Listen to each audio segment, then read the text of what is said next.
macrofinancière. Je pense qu'on peut l'aborder dans quatre axes très importants. Tout d'abord, il y a la situation des banques publiques. C'est effectivement des banques qui ont joué un rôle très important. Rappelez-vous que Bourguiba, à l'indépendance, avait créé la STB comme instrument de développement avant de créer la Banque centrale comme instrument de régulation. Donc on a donné à ces banques, dès le départ, la mission de développer le pays. Il faudrait deux réformes fondamentales, essentielles. La première réforme, c'est qu'il faut libérer les banques publiques, les trésors de l'État. L'État doit les considérer comme étant un opérateur économique indépendant. Certes, il peut être actionnaire. Il peut être amené à remodeler certaines décisions de le conseil, mais c'est limité purement et simplement au conseil. Et cela suppose, par voie de conséquence, que le PDG de ces banques-là soit choisi librement par les membres du conseil et l'Assemblée générale par voie de conséquence, et qu'on leur donne mandat pour rester stable durant des périodes déterminées minimales qui leur permettent de faire leur programme. Une fois que le banque a scellé, arriverait un peu une réflexion qu'il faut approfondir pour le regrouper, les cas échéants. Et là, personnellement, je suis contre toute privatisation de ces banques. Confier des banques publiques à des capitaux privés, c'est une grande catastrophe. Ça va les éloigner de leur mission. Les banques privées maintenant. Et là, je me lève contre toute affirmation que j'ai entendue, que les banques privées ne proviennent pas comme la bonne créance. C'est faux. Mais là où les bas blessent, c'est que les banques tunisiennes privées sont de taille minuscule.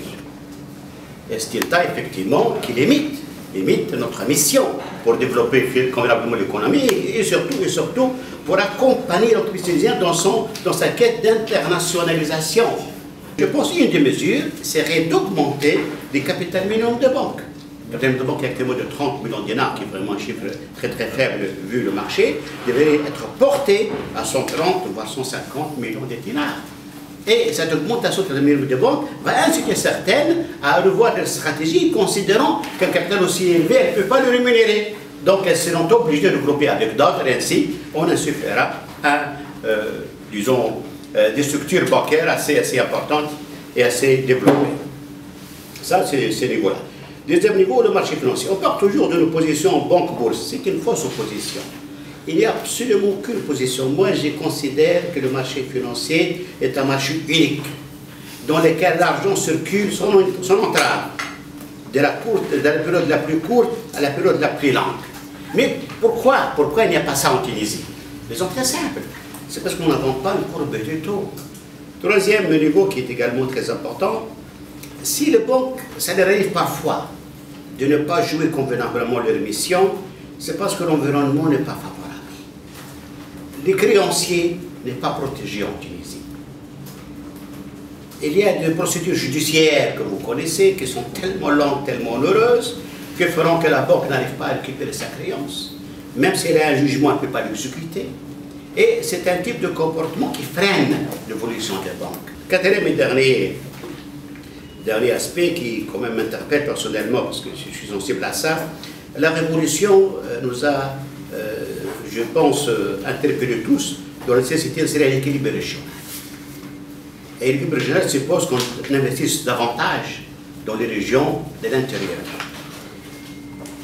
Beaucoup de gens pensent que les banques vont pouvoir faire ce travail-là. Malheureusement, les banques ne peuvent pas le faire.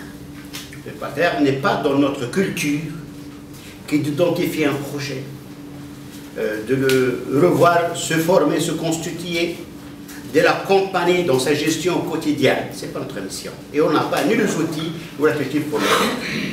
Et il est maintenant urgent d'inventer de nouveaux instruments financiers pour accompagner les jeunes investisseurs dans des régions qui n'ont pas de culture d'investissement, qui n'ont pas de culture bancaire. Et là, je pense effectivement à encore, qui peut être filiale de la banque, pas de problème, on peut être indépendant, nous sommes là pour aider. Encore des gestionnaires de fonds d'investissement, qui seraient installés dans les régions et qui s'impliqueraient, pas à partir de Tunis, ça, qu'il soit syrienne, il faut qu'il soit gasoline, qui s'impliqueraient au jour le jour, quotidiennement, pour soutenir et appuyer ces entreprises. Il ne faut pas que ce soit du secteur public, du secteur privé. privés pour garantir l'efficacité au bout du chemin.